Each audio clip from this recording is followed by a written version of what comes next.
Hey there, it's Tilly Storm, and last week we talked about 6 ways to de-stress your busy life so you can enjoy more pleasure in the bedroom and beyond. This week, in honor of Earth Day, which happens to be my birthday too, I am an Earth Day birthday gal. April 22nd is my birthday. We are talking about detoxing your sex life and how to make your bedroom not only more eco-friendly, but less toxic. Because let's face it, toxins are rampant these days, and if you haven't already gotten that crap out of your house, it is never a better time to do it than now. So today I'm going to share with you specific home goods, products, sex toys, and sexy things that aren't so sexy when you begin to look at the ingredients that you need to get out of your home today to create not only more vibrant sexual health and vitality for yourself and your sweetie, but a more eco-friendly environment for Mother Earth too. If this all sounds exciting to you, then be sure to subscribe or follow the show in your favorite podcasting app so you never miss an episode. And, while you're at it, give us a 5-star rating and review if you found it helpful in some way. Thanks so much, and I look forward to sharing with you this new episode. This is the Multi-Orgasmic Millionaire Podcast, the only sex podcast for 7- and 8-figure conscious leaders who want to embody their pleasure and have the best sex of their lives. I'm Tilly Storm, top 20 sex coach in the world, and your host today. Welcome back, loves. It's Tilly, and this is almost like I'm starting a new season of the podcast because I finally got smart. It only took me about 5.5 years of podcasting to figure out that trying to come up with content every week and record in real time wasn't very smart. And in December or January, I recorded a ton of episodes all at once, and I did it when I was ovulating because I was like on fire with ideas and creativity, and I'm like, why do I not do this all the time? Because it literally only takes me like one day to sit down and record everything for like the next 2 or 3 months. So I started doing that and started honoring my body and kind of where I'm at in my cycle, because trying to push myself to get an episode out when I'm in my 4th week of my cycle it's like, trying to push a rock up the hill. It's dumb. So I just stopped doing it. If you haven't incorporated your cycle into your workflow or your work life as an entrepreneur or business owner, if that's what you do, then I highly, highly suggest that you do that now. So important. Anyway, all right, let's start with greening your bedroom. Basics. What are some common toxins that you find in your bedroom? Let's talk about bedding. So most traditional bedding materials are made of cotton, polyester, and other synthetic fibers, and they can contain harmful chemicals such as formaldehyde, pesticides, and flame retardants. Have you ever bought new clothes and it's like you could smell the chemicals on them? Yeah, this is why I always wash clothes before I put them on. Like, obviously, when you're in a store and you try them on, you can't really do that. But once you buy them, you can take them home and wash them because you can smell the flame retardants they put on it. And the reason that you don't want to walk around with that stuff on you all day is because it can be absorbed through your skin. And in terms of bedding, it can be inhaled while you sleep, and it probably takes several washes to get that stuff out of your bedding material once you buy new bedding material. So if you are in the market for new bedding material, make sure that you buy something that isn't toxic. Something like bamboo, organic cotton, or linen are preferred because they don't have all of these pesticides, formaldehydes, and flame retardants on them. And obviously there's other common things that you find in the bedroom, such as sex toys. Oh my gosh, I believe at some point in the 5.5 years that I've been podcasting that I have talked about the toxic sex toys and how terrible they are. You can literally smell the chemicals on so many of them. Like, it's gross. So freaking gross. And people want to go harp on a jade egg, like, it's mind-boggling to me that these people are like, they'll have all these disgusting phthalate sex toys that you can literally smell the chemicals leaching off of them, and then they'll go and bash a jade egg. I don't understand, but, to each his own.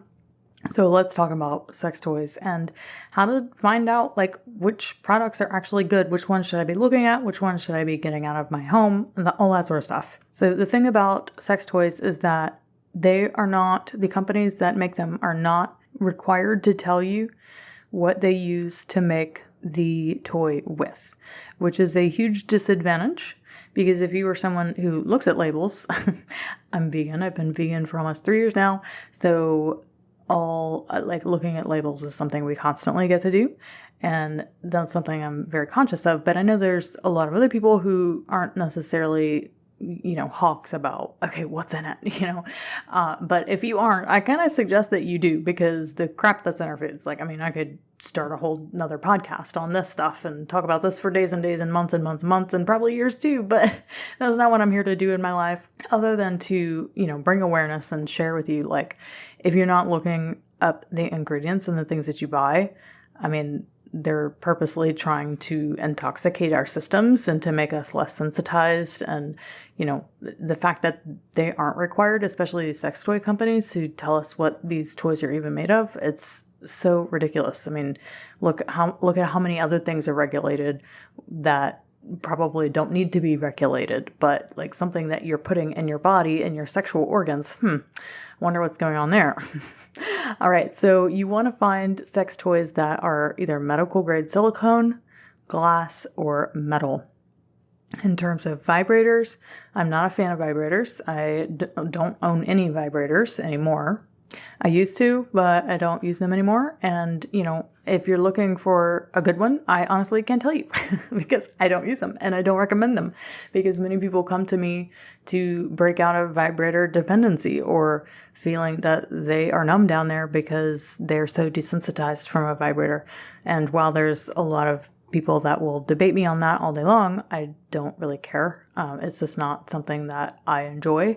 And I do believe that it desensitizes women, and I do believe that it causes a lot of emotional pain when a woman can't orgasm in the way she wants because this is the only way she knows how. And I've worked with so many women who've experienced a lot of emotional pain and suffering because of only learning how to orgasm with a vibrator and only being able to. Now, I might be one of the only sex coaches in the world that is get rid of your vibrator, buy a jade egg instead. But I'm not for everyone. And if you love your vibrator, we can hang and you can hear me out, but you might not like everything else I have to say. So if you're looking for a specific type of vibrator, really can't tell you, just look for something that is medical grade silicone. Glass and metal sex toys. These are my favorite. Okay. The Enjoy Pure Wand for the G-spotter. Love, love, love that one. I love the Icicle number 8 glass dildo. These two are my favorites other than the jade egg. They're glass and they're metal. There's nothing toxic on them. It's great. You can use whatever soap you want to clean and wash them.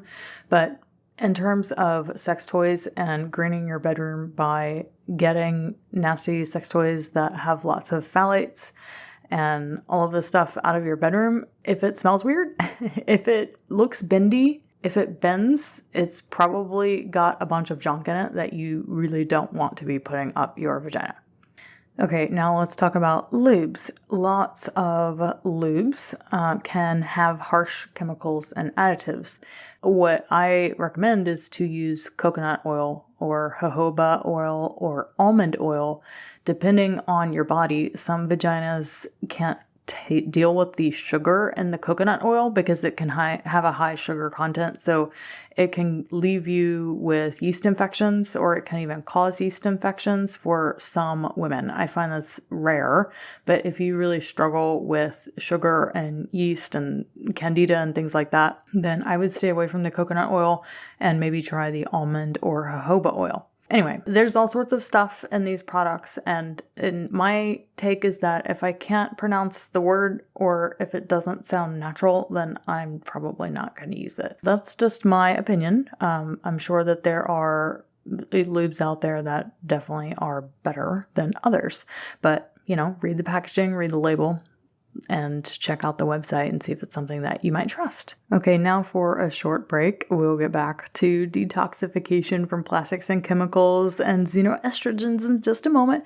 But before I move on, I wanted to remind you, if you are new here, if you are a high-achieving female millionaire or close to it, I want you to download the 5 days to epic sex and pleasure training for high achieving women at the link in the show notes, or you can go to tillystorm.com/5-day training. Why? Because this is the most valuable training I have ever put out there to help women learn what it really takes to get back in their feminine, to get their mojo and libido back, to learn to get out of their head, and to have epic sex and connection in their relationship again. So if you have not already, go download that training, 5 days to epic sex and pleasure at tillystorm.com/5-day training.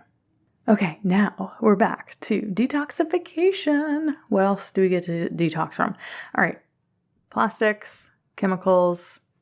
There are estrogen mimickers called xenoestrogens that have a huge impact on your hormonal health and largely on your sexual experiences.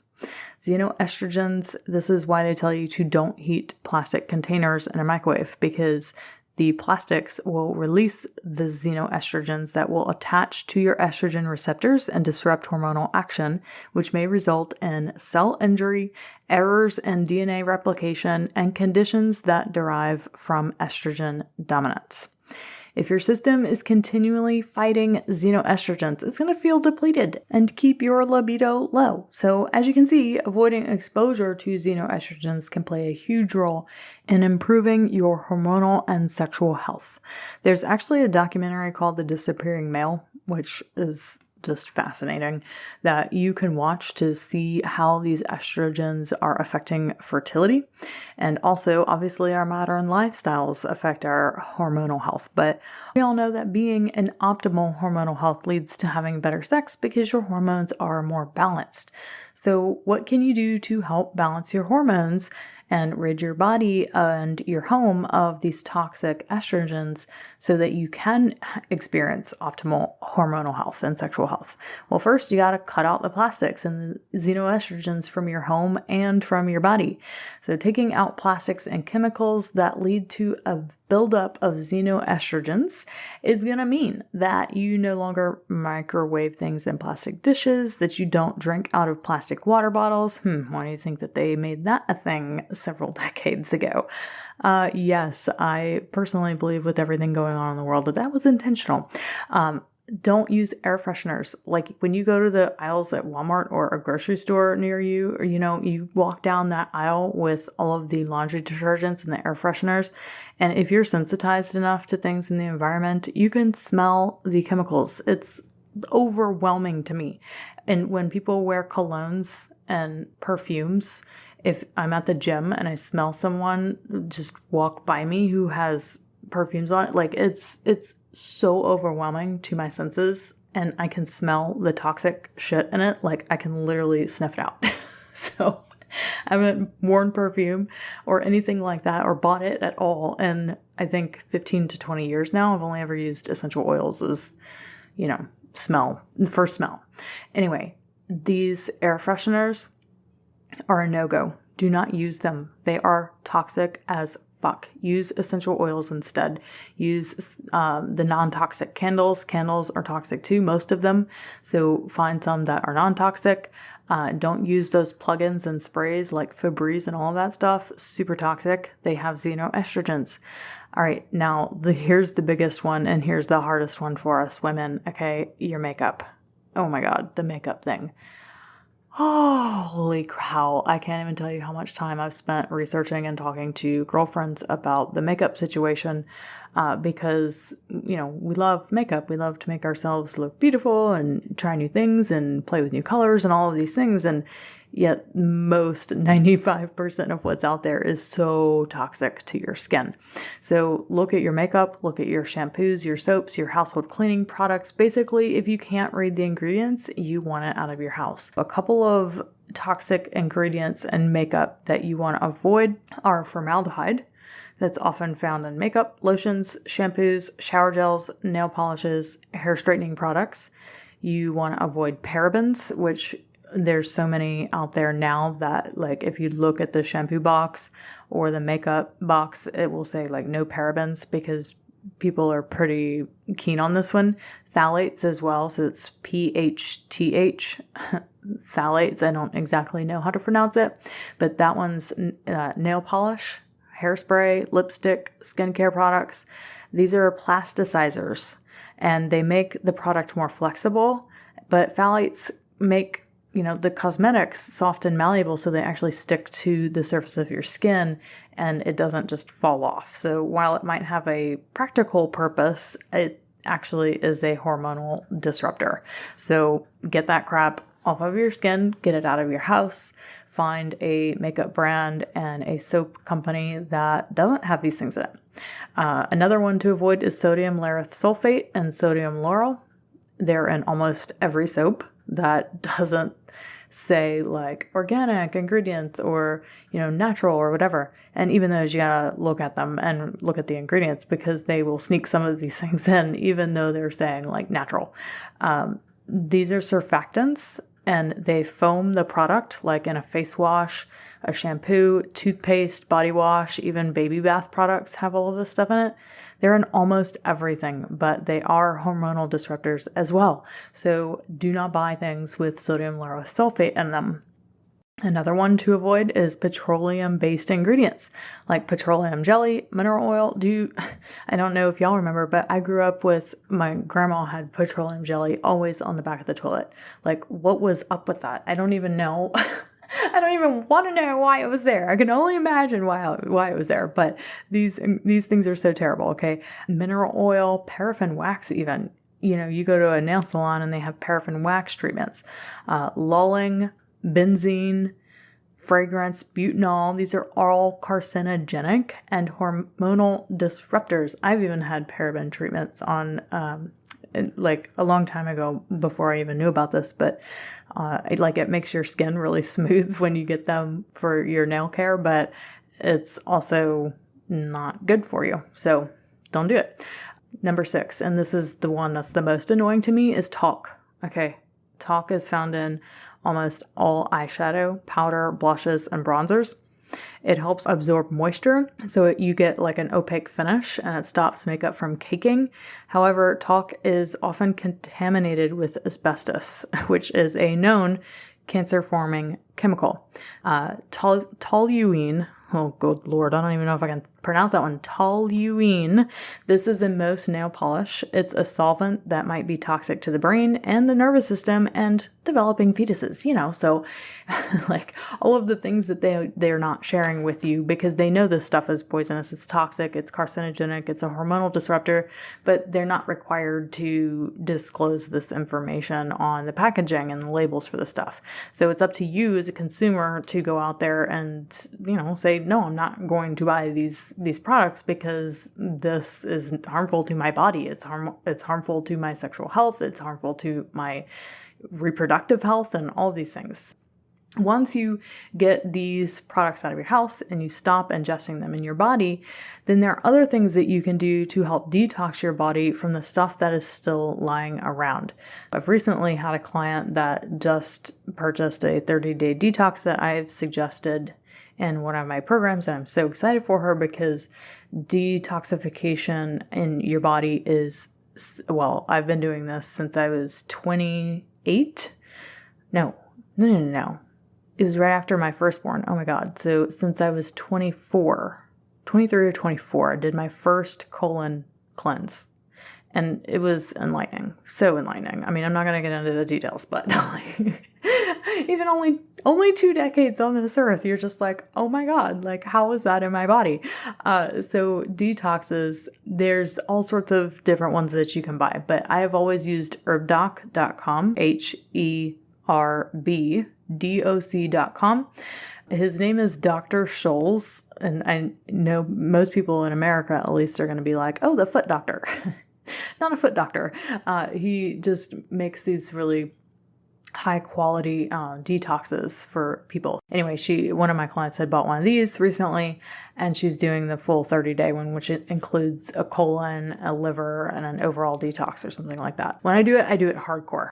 I already eat vegan, so for me to go to the next level is like just juicing or just water fasting. When I do them, I do 5 days of a liver detox or colon detox, and it's intense. So I'll have just juice for the first day, just juice for the last day. but then only water for 3 days. And it can be a very enlightening and spiritual experience, but it can also be challenging to do things in your life. So if you have little kids or you have a day job or something, it might be challenging. Definitely do it on the weekend, where you're in the hardest part of it in the middle over the weekend. So maybe start on a Thursday and then go through, Monday or Tuesday or something. Anyway, the detoxes are so important. If you can't do a full-on cleanse or a detox, you can eat cruciferous vegetables like broccoli and cauliflower that contain a substance called DIM. I have taken this before, like in between cleanses, because the DIM helps you to balance estrogen levels and it gets rid of toxic estrogens from your body. So basically the DIM supplement, it's DIM, so you can go buy it from Amazon or wherever you buy supplements from. It can help reverse a variety of hormone-related conditions like acne, menopause symptoms, prostate issues, certain forms of cancer. If you don't like to eat broccoli or cauliflower, just get the supplement. It's everywhere. You can, and it's not that expensive either. Those are my suggestions for detoxing your body. So I know I didn't go into that in the beginning or even tell you I was going to talk about that, but I think it's so important that we take that next step beyond just getting all of this crap out of our homes and we actually get it out of our bodies, because it's one thing to get it out of your home, but like if you're still way estrogen dominant because of all of these plastics and chemicals and xenoestrogens in the environment, whatever, like it's not really helping your body to be in more hormonal balance and therefore better sexual health. So get all that crap out of your house, see how it changes things, and let me know. All right, guys. The next episode is going to be called From Monotony to Fantasy, play on words. Yes, I know. The power of play in rekindling your sexual flame. So if you are a high achieving woman and you have found that sex has gotten a little boring, or maybe you got in a boring routine, then you can really enjoy this episode. So be sure to subscribe and follow the show.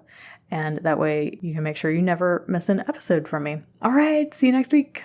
Hey there, conscious leader. Are you serious about up-leveling your sex life and relationship right now? Then you are in luck, because if you have been on the personal growth and development path for some time now, maybe you've been to therapy, or maybe you're even a coach, a healer, an entrepreneur, or a therapist yourself, and you're wanting to embody your pleasure more deeply and become a multi-orgasmic millionaire yourself, then I want to invite you to a 1-hour complimentary pleasure assessment call with me that you can book at the link in the show notes or at bit.ly, that's bit.ly/pleasure assessment.